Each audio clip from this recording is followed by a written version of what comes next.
Hi, welcome to another face reading caricature. Today I'm doing Carrie Fisher. I'll be the first to admit I don't really follow the Star Wars films, but she intrigues me in the sense that she's changed quite dramatically from her kind of earlier years to her later life, and I felt that was kind of an interesting thing to look at from a caricaturing perspective.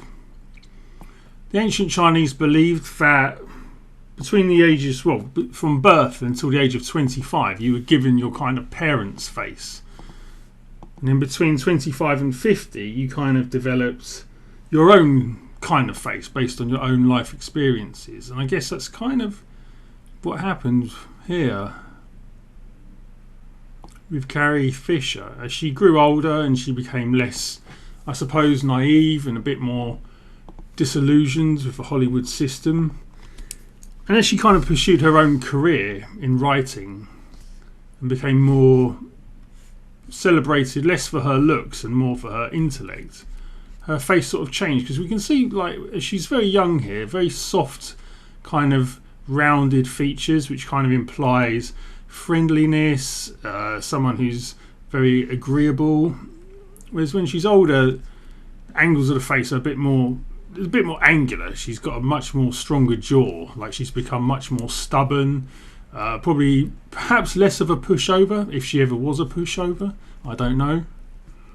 The chin is a lot squarer, showing that she's got stronger will.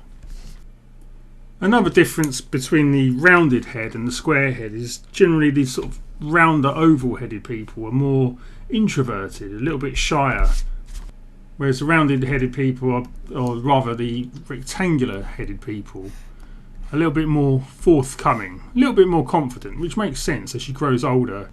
As she grew older and kind of pursued her own career as a writer and script advisor, she would have grown much more confident in herself, so that kind of makes sense.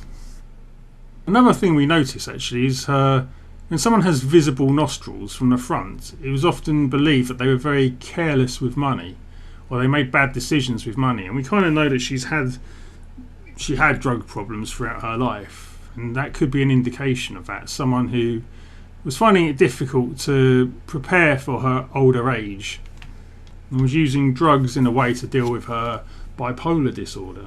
A lot of people sort of believe that she had surgery at some point. I don't know. It's impossible to really tell, but there was something that was quite interesting to me, because I wouldn't know why she would want surgery, especially when people say around her nose, because she always had a very normal looking nose. Generally when people have surgery on their nose, it's either to reduce the size of it or it's to straighten it if they're born with a slightly crooked nose, but there's never anything wrong with her nose, so I don't know why there were rumours of her having a nose job.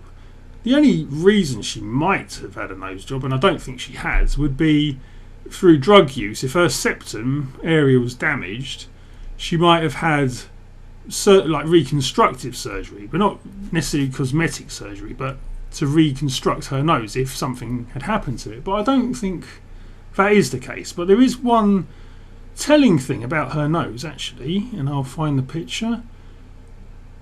You can sort of see it here. It slightly turns down more as she gets older. In her younger pictures, the nose kind of has a slight kind of upward kind of tilt to it. But when she gets older, there's more of a down. You can kind of see it there. It kind of comes down more. Especially there, it comes down heavier. This could be because as she grew older, she became a lot more selective about the people she would allow to get close to her. So that could, again, just be another thing of growing old and the personality changing. We change as we get older, and so our faces change, and so the downturned nose, I think, is less of a result of plastic surgery or anything like that. I think it's just she just became a lot more, I wouldn't say reclusive, but just more careful about who she allowed to get close to her. Yeah, in her younger years, she's probably a lot more of a people pleaser, and we can sort of see that with bigger eyes. Big eyes are just generally someone who's a lot more friendly, they allow people to get close to them, whereas when we get older, the eyes become slightly smaller, a bit more selective, much less likely to suffer fools gladly. One nice thing to see on her older face is here, these lines by the eyes. These are joy lines. If they have this upward inflection to them, which they do here, it's someone that has actually enjoyed their life. Despite her bipolar, she's actually found a lot of happiness in her life. So that's a nice kind of sign to see. Okay, so I'm gonna just fill in the line work and just see how this little caricature comes out.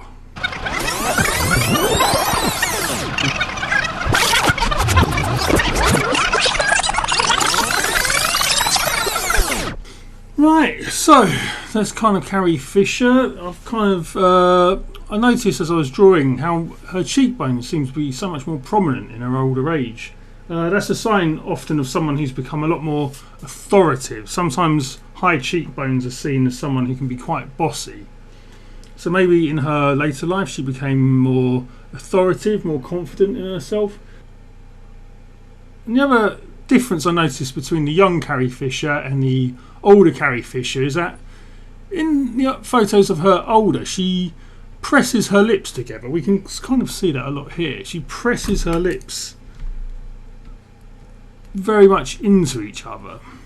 And this is a sign of someone who's very emotionally reserved. They've become very emotionally reserved, or they're holding back kind of their feelings. Whereas in her younger self, she's just a lot more, the lips are just a lot more, they just seem fuller because they're just allowed to relax.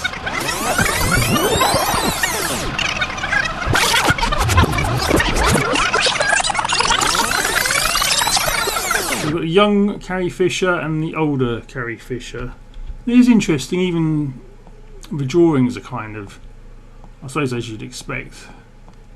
It is interesting, it is like drawing two different people. This is the thing, our faces change as we go through our lives, almost like drawing two different people linked by the same life story. So it's interesting to look at. There's a few other famous faces I was thinking of about comparing the young and the old, and I was thinking of someone like Leonardo DiCaprio from when he was very young to how he is now, and also someone like Edward Furlong from Terminator 2, how young he was and how he looks now, and what the kind of changes in the faces symbolise, knowing what we know about their kind of past stories.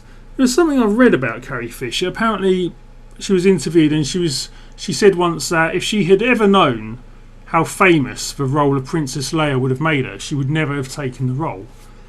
And it's quite a sad kind of indictment. On her younger face she's a lot more narrow, a lot more shy, a lot more doe-eyed, a lot more sensitive.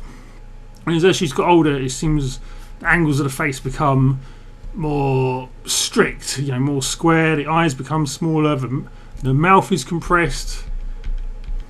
And so it's funny how things change. It's funny how, as we grow, so do our faces. And they just tell a different side of our story. Anyway, thank you very much for watching this video. I'm going to leave it there. Hope you enjoyed this. I'll probably be uploading another one. I'm aiming to do these every week just to sort of improve my caricaturing skills. Hopefully I'm getting slightly better. If not, then I must continue. So thank you very much for watching, and I'll see you next time. Thank you. Goodbye. You're a great friend of people. Yes, I am. I'm the best friend you can have. I don't know about the best wife and all the other stuff. Because I'm loyal, because I'm alert, because I'm fierce, because I'm, well, I could be accused of being tender, because I will go the distance with you. Vulnerable.